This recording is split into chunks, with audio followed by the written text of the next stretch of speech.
একটা বাড়িতে মানুষ মারা গিয়েছে, ওই বাড়িতে মানুষগুলা কি খাবে, তারা শোকে আছে। ওই মানুষগুলাকে একটু খাবারের ব্যবস্থা গ্রামের মানুষ করবে, পাড়া প্রতিবেশী করবে, এটা দায়িত্ব, পাড়া প্রতিবেশীর হক।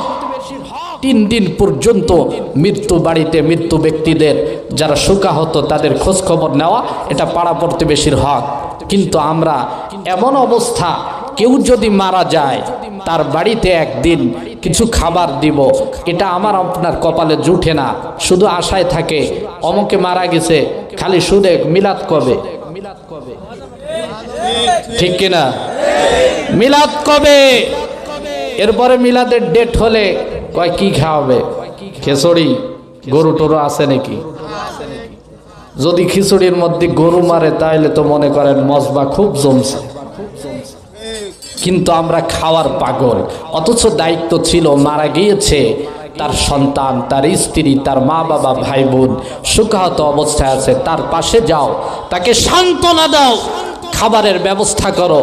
অভাবী হলে তার অভাব দূর করার জন্য সামাজিকভাবে তোমরা চেষ্টা করো।